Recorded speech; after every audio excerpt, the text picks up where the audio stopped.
El Santo del Día. Santa Catalina de Suecia, 24 de marzo.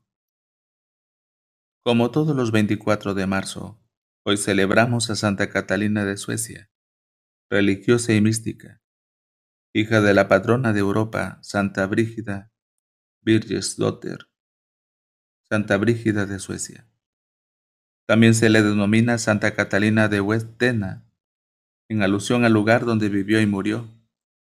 Catarina o Catalina fue monja brigidina, es decir, perteneció a la orden religiosa fundada por su madre, la Orden del Santísimo Salvador, cuyas integrantes son conocidas comúnmente como brigidinas en honor a su fundadora. Se le venera como patrona de las vírgenes, aun cuando estuvo casada, y las madres gestantes piden su intercesión ante el peligro de un aborto espontáneo. De tal palo, tal astilla. Catalina Urbsdotter nació en Vadstena, ciudad de la provincia de Östergötland, Suecia. Fue la cuarta hija de Santa Brígida. No ha podido establecerse con exactitud la fecha de su nacimiento, pero se cree que fue entre 1331 y 1332. Es verdad que perteneció a una familia noble y con fortuna, pero en ella aprendió el desprendimiento y la generosidad. Santa Brígida, su madre, había inculcado valores cristianos en todos sus hijos.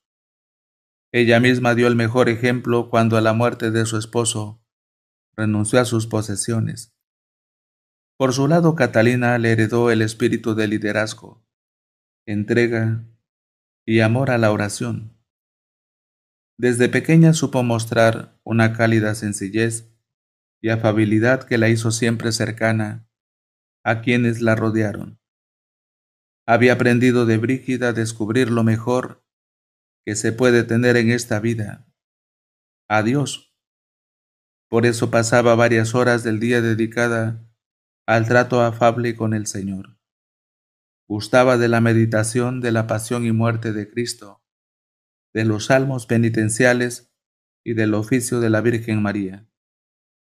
Muchos de estos ejercicios espirituales los aprendió de niña, puesto que fue encargada desde los 7 años a las monjas del convento de Risberg para su educación.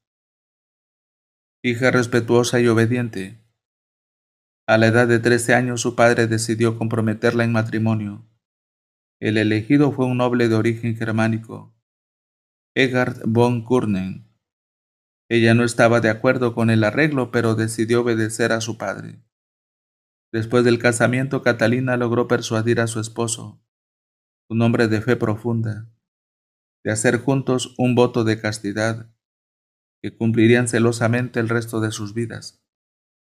En 1349, después de la muerte de su padre, Catalina llegó a un acuerdo con su esposo para quedar libre y partir junto a su madre rumbo a Roma, en peregrinación, y visitar las tumbas de San Pedro y San Pablo. Estando todavía de camino, Catalina recibió la noticia de que Egard, su esposo, había fallecido. Entonces decidió no volver a contraer matrimonio y permanecer con su madre en Roma. Allí Catalina empezaría una nueva vida, imitando fervorosamente a Brígida en su vida ascética y pertenencia a Dios. Viuda. En su condición de viuda, Catalina no dejaba de visitar a los pobres y enfermos de la ciudad, allí donde estuvieran, sea en las calles, en sus casas o en los hospicios. Además de atenderlos espiritual y materialmente, ayudaba con los quehaceres domésticos. En 1372 Catalina, su madre y su hermano partieron en peregrinación a Tierra Santa. Al año siguiente, durante el viaje de retorno, Brígida falleció en Roma. Un año más tarde su cuerpo regresaría a Suecia para ser enterrado en Vadstena, en el convento de su fundación.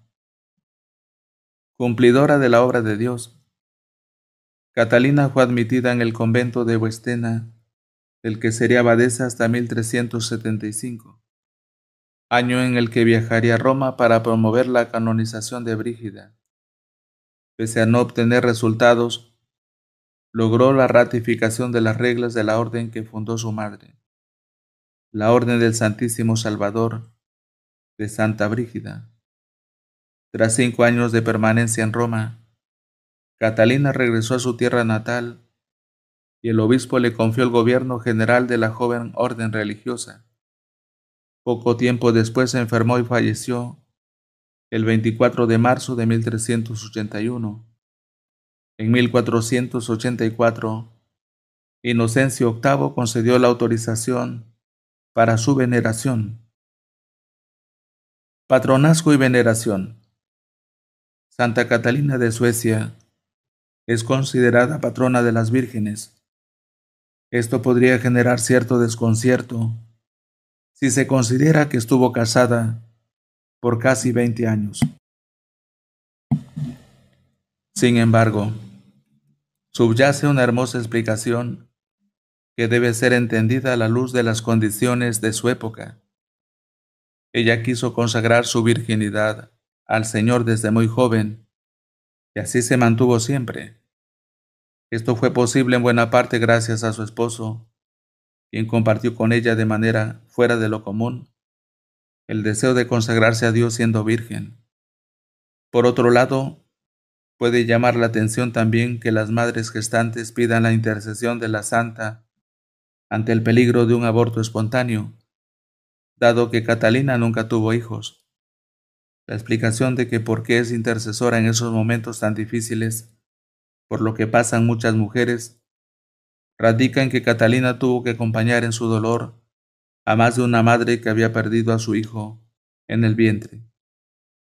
La doctora María José Mancino, fundadora y presidente de Médicos por la Vida en Argentina, propuso 8 principios para que los médicos defiendan la vida siempre, sobre todo ante las amenazas del aborto y la eutanasia.